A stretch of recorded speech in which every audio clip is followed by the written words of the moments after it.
ഫുട്ബോളിന്റെ ചരിത്രത്തിലെ ഏറ്റവും വലിയ കോർപ്പറേറ്റ് കൊള്ള. കളി കാണാൻ പണമില്ലെങ്കിൽ മാറി നിൽക്കാൻ പറയുന്ന ഫിബ.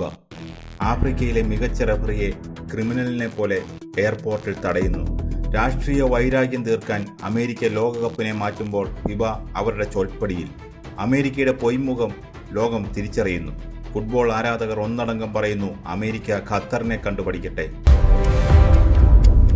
ഫുട്ബോൾ ചരിത്രത്തിലെ ഏറ്റവും വലിയ മാമാങ്കം. 48 രാജ്യങ്ങൾ, 104 മത്സരങ്ങൾ.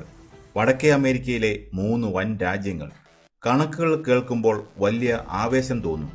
മുൻകാലങ്ങളിൽ അങ്ങനെയായിരുന്നു. പക്ഷേ ഇന്ന് യാഥാർത്ഥ്യം മറ്റൊന്നാണ്.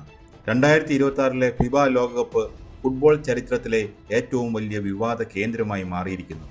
ആതിഥേയത്വം വഹിക്കുന്ന അമേരിക്കയുടെ വംശീയ നിലപാടുകളും കോർപ്പറേറ്റ് കൊള്ളയും കാരണം തകർന്നു വീഴുന്നത് ഫുട്ബോളിന്റെ അന്തസത്തയാണ്. അമേരിക്കയുടെ പൊയ്മുഖം അഴിഞ്ഞു വീഴുകയാണ്. ഫിബയുടെ ഇരട്ടത്താപ്പ് പുറത്തു വരികയാണ്. ഒരു അന്താരാഷ്ട്ര കായികമേള നടത്തുമ്പോൾ അതിൽ പങ്കെടുക്കുന്നവർക്ക് തുല്യമായ പരിഗണന നൽകണം. അതാണ് ലോക മര്യാദ.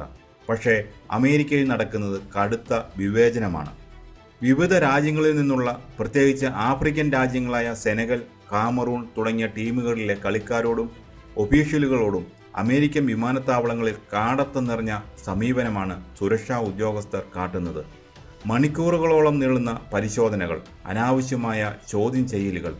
ഇതിൻ്റെ ഏറ്റവും ക്രൂരമായ ഉദാഹരണമാണ് ഒമർ അബ്ദുൾ ഖാദിർ അർത്താൻ എന്ന റഫറിയോട് അമേരിക്ക ചെയ്തത്. ആഫ്രിക്കൻ ഫുട്ബോളിലെ ഏറ്റവും മികച്ച റഫറിയായി തിരഞ്ഞെടുക്കപ്പെട്ട വ്യക്തി, ലോകകപ്പ് നിയന്ത്രിക്കാൻ യോഗ്യത നേടിയ ആദ്യത്തെ സൊമാലിയക്കാരൻ. അദ്ദേഹത്തിന് അമേരിക്ക വിസ നിഷേധിച്ചു. രാഷ്ട്രീയമായ മുൻവിധികൾ വെച്ചാണ് ഒരു അന്താരാഷ്ട്ര റഫറിയെ അമേരിക്ക വിലക്കിയത്. ഇറാൻ ദേശീയ ടീമിനോടും അവരുടെ ഒഫീഷ്യലുകളോടും അമേരിക്കൻ അധികൃതർ പുലർത്തുന്ന ശത്രുതാപരമായ സമീപനവും കായിക ലോകത്തിന് നാണക്കേടാണ്. കായിക രംഗത്തെ രാഷ്ട്രീയത്തിൽ നിന്ന് മാറ്റി നിർത്തണമെന്ന് പറയുന്ന ഫിബ അമേരിക്കയുടെ ഈ ധാർഷ്ട്യത്തിനു മുന്നിൽ നട്ടെല്ല് പണയം വെച്ചിരിക്കുകയാണ്. ഫുട്ബോൾ എക്കാലത്തും സാധാരണക്കാരുടെ കളിയാണ്. ചേരികളിൽ നിന്നും ദരിദ്ര പശ്ചാത്തലങ്ങളിൽ നിന്നും വരുന്നവരാണ് ഈ കളിയെ ലോകത്തിൻ്റെ നെറുകയിലെത്തിച്ചത്. പക്ഷേ ഇത്തവണത്തെ ലോകകപ്പ് കോടീശ്വരന്മാർക്ക് മാത്രമുള്ള ഒന്നായി മാറിയിരിക്കുന്നു. ടിക്കറ്റ് നിരക്കിലെ കൊള്ളയാണ് ഇതിന് കാരണം. ഒരു സാധാരണ ഗ്രൂപ്പ് ഘട്ട മത്സരത്തിന് പോലും ടിക്കറ്റ് നിരക്ക് സാധാരണക്കാർക്ക് താങ്ങാൻ കഴിയുന്നതിലും അപ്പുറമാണ്. ഔദ്യോഗിക നിരക്കിനേക്കാൾ 10 ഇരട്ടി വിലയ്ക്കാണ് ടിക്കറ്റുകൾ റീസെയിൽ മാർക്കറ്റുകളിൽ വിറ്റഴിക്കപ്പെടുന്നത്. ഇതിനു പിന്നിൽ വൻ അഴിമതിയാണ് നടക്കുന്നത്. ഫിബയുടെ ടിക്കറ്റിംഗ് സിസ്റ്റം സുതാര്യമല്ല. ആർട്ടിഫിഷ്യലായി ഡിമാൻഡ് കൂട്ടി ടിക്കറ്റ് വില വർദ്ധിപ്പിക്കുന്ന തന്ത്രമാണ് ഇവർ പയറ്റുന്നത്.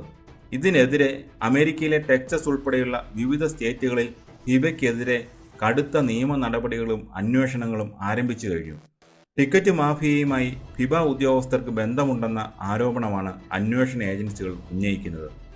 ഉയർന്ന ടിക്കറ്റ് നിരക്കുകൾ കാരണം സംഭവിക്കുന്നത് എന്താണ്? സ്റ്റേഡിയങ്ങൾ ഒഴിഞ്ഞു കിടക്കുന്നു.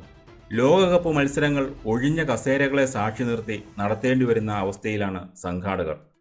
ലാറ്റിൻ അമേരിക്കയിൽ നിന്നും യൂറോപ്പിൽ നിന്നുമുള്ള കടുത്ത ഫുട്ബോൾ ആരാധകർക്ക് കനത്ത യാത്രാച്ചെലവും താമസച്ചെലവും കാരണം അമേരിക്കയിലേക്ക് വരാൻ കഴിയുന്നില്ല. അതിനൊപ്പം വിസ നിയമങ്ങൾ കടുപ്പിച്ചത് കാരണം ലക്ഷക്കണക്കിന് ആരാധകരുടെ വിസ അപേക്ഷകളാണ് US എംബസികൾ നിരസിച്ചത്. സ്റ്റേഡിയങ്ങളിൽ ആളില്ലാത്തത് മത്സരങ്ങളുടെ ആവേശത്തെ തന്നെ ബാധിച്ചിരിക്കുന്നു. ഫുട്ബോളിൻ്റെ ഭംഗി അതിൻ്റെ ഗാലറികളിലെ ആരവങ്ങളാണ്. ആ ആരവങ്ങളാണ് അമേരിക്കൻ അഹങ്കാരം ഇല്ലാതാക്കിയത്. അന്താരാഷ്ട്ര സൗഹൃദവും സമാധാനവും വളർത്താനാണ് ലോകകപ്പ് പോലുള്ള മേളകൾ നടത്തുന്നത്. പക്ഷേ അമേരിക്ക തങ്ങൾക്ക് രാഷ്ട്രീയമായി താല്പര്യമില്ലാത്ത രാജ്യങ്ങളുടെ പ്രതിനിധികൾക്കും കായിക പ്രേമികൾക്കും പ്രവേശന വിലക്ക് ഏർപ്പെടുത്തുന്നു. ഇത് ഫുട്ബോളിൻ്റെ അന്താരാഷ്ട്ര നിയമങ്ങൾക്ക് വിരുദ്ധമാണ്. അമേരിക്കയുടെ സാമ്പത്തിക ശക്തിക്ക് മുന്നിൽ ഫിബ പൂർണ്ണമായും കീഴടങ്ങിയിരിക്കുന്നു. 2026 ഈ ലോകകപ്പ് ഫുട്ബോൾ ചരിത്രത്തിൽ ഓർമ്മിക്കപ്പെടുക കളിയുടെ പേരിലായിരിക്കില്ല, മറിച്ച് ഒരു രാജ്യം കായികമേളയെ എങ്ങനെ സ്വന്തം രാഷ്ട്രീയ അജണ്ടകൾക്കായി ഉപയോഗിച്ചു എന്നതിൻ്റെ പേരിലായിരിക്കും. അമേരിക്കയുടെ ജനാധിപത്യവാദങ്ങളും തുല്യതാ പ്രസംഗങ്ങളും വെറും കാപട്യമാണെന്ന് ഈ ലോകകപ്പോടെ തെളിഞ്ഞിരിക്കുകയാണ്. പണക്കൊതിയും വംശീയതയും ചേർന്ന് ലോകത്തെ ഏറ്റവും മനോഹരമായ കളിയെ മലിനമാക്കുകയാണ്. ഇതിനെതിരെ കായിക ലോകം പ്രതികരിച്ചേ മതിയാവൂ. ഇല്ലെങ്കിൽ ഫുട്ബോൾ വെറുമൊരു കോർപ്പറേറ്റ് ബിസിനസ് മാത്രമായി അവശേഷിക്കും.